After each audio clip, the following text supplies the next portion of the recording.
JLR Investigates got some breaking news out of Harford County, Maryland. Joppatowne High School, there was a shooting today, and unfortunately, one of the victims have died. And there was some sort of fight where a student arrived to the school.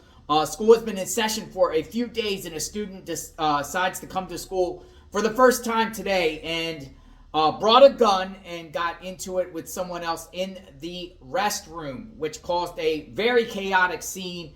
Massive amount of students were rushing out of the school. Now, the Harford County Sheriff just gave a new update. We were covering this case on JLR Investigates, the scene as it was all unfolding. Check out this update right here, and then we'll further discuss. Check it out. Thanks for your time once again this afternoon. I regret to be standing here again with the unfortunate news. As we broke from the last press conference, I was informed that our victim in this case did not survive the shooting. We have taken from that time to now to catch up to family members in order to make notifications, so that's why we've held this for just a bit in the bringing you all back together. The family was just notified within the last half hour at the hospital. Our 15-year-old shooting victim was transported to Johns Hopkins in Baltimore. The victim is Curtis Grant, Warren Curtis Grant, again a 15-year-old student at the school, lived in the Edgewood area of our community. We are not still releasing the name of the suspect in this case. He is, as I said, a 16-year-old also a student at the school. He has yet to be charged, but will be charged, and at the time those charges are preferred as an adult, we will release the name of the suspect. It was asked earlier, our prior involvement in just a quick search of the CAD, the computer-aided dispatch system that the Sheriff's Office uses. We've had more than 10 incidents since 2022 where the suspect was either the victim, witness, or the suspect in an incident handled by the Harford County Sheriff's Office. But again, I caution, other than that little tidbit of information, this investigation is very active and very early on. I do want to compliment once again all of our first responders from law enforcement, from public safety, DES, emergency services, fire, police, fire and medics, and the school system. And again, in this instance, the 15-year-old victim, again, who is sadly now deceased, was removed from the bathroom by other students and quickly attended to by the staff at Joppatowne High School, including the principal, Melissa Williams, I apologize, who's going to make a few comments to you.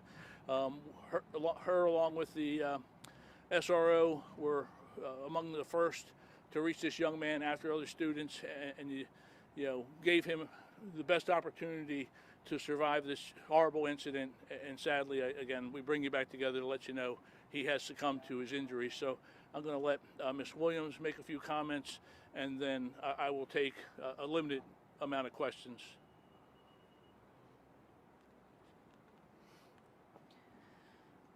First and foremost, our thoughts and prayers are with the family of this amazing young man, with his friends, with all of our staff members, with all of our students. Joppatowne is a loving and strong community who will, without a doubt, rally among our families, support one another, and continue to support our community and all of our families. I want to thank our amazing staff as well. We are one town, and we are J-Town. Thank you. I just wanted to follow up a couple pieces of information. So we obviously are going to support the Sheriff's Office in the investigation any way we possibly can. When our staff and students return to the school, we will have a great deal of support available for them. We don't yet have a final decision on exactly how we will approach things Monday, but our community just needs to stay tuned. We'll announce something to them no later than tomorrow. But again, my condolences to the family, friends, and all, everyone connected with this young man. And thanks to our incredible staff who worked through this. This was a very difficult thing for them, and I know they're struggling. at this time. And I also, one additional thank you I didn't mention earlier to Good Shepherd Presbyterian Church. They were our reunification site, and you know, it's great. It's important to have partners like them when things happen. So again, thank you. Thank you. And with that, I know Senator J.B. Jennings has joined us. Everyone else was here for the earlier press conference. I just want to again stress my appreciation as the sheriff here in Harford County for all of our public safety partners and the incredible response. I wish we were sitting here talking about a better outcome for the young man. And with that, I'll take any questions. I'd like to ask Ms. Williams, she was the first to respond after the shooting? Is that I believe the first accurate? administrator. So we're going to have Ms. Williams not take any questions, but I think what they shared, the SRO and the her office is right near where the student. I wanted to ask her, what did she encounter and do? We're going to give Ms. Williams. Yeah, we'll give her a little bit of time to follow up. Yeah, but she was there with the students. Can we get the victim's name spelled? Sure. Do you have it? Curtis, C-U-R-T-I-S. I apologize. First name's Warren, W-A-R-E-N. Curtis, C-U-R-T-I-S. Grant, G-R-A-N-T. And again, a 15-year-old student at the school and Edgewood community member. Sheriff, do you expect any other news conferences later today? And can you also talk about how long it would take to bring charges? I know that's the state's attorney's office, but you know, in a case like this. I think we'll see charges relatively soon, probably this evening or tomorrow at the latest. But the investigation doesn't end as soon as someone's charged. Yeah, we're familiar in Rachel Morin case. That investigation continues, as they all do, even up to preparing it for court. So it'll be a long, ongoing investigation. I couldn't give you a timeline overall how long that will take. Sheriff, about an hour ago, we were still looking for a gun. Has that gun been found yet? It has not. Okay, thank you all again. I wish we were bringing you back together for better news. A sad day for our county, and the thoughts and prayers of the sheriff's office, and I think everybody standing behind me are with the family of this young man who tragically, and should not happen, lost his life in one of our schools. Yeah. Can you shed some light for the community outside of Joppatowne, what kind of student this was and how he will be remembered? You know, you guys I do not. I know a little bit about the suspect. I don't know about the victim at this point in time. Okay. All right. Thank you all very much. Thank you.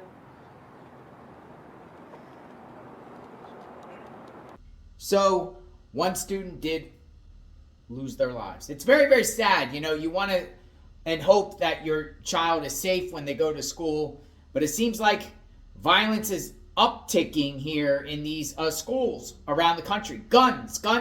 How are these guns getting into school? And what's the solution to prevent, you know, these shootings that keep on occurring? Just the other day, Georgia, 4 people lost their lives, numerous injured. And what about metal detectors? What about teachers being armed or less guns? No resource officers? Or should we have more resource officers? Resource officers armed or unarmed? What is the solution here? Because they say all over the internet now, they say this is mass shooting season when it comes to schools, right? In August. Schools are just starting, August and September. And it seems like it's already getting started. We pray for peace on JLR Investigates, and we hope these tragic accidents and tragedies stop.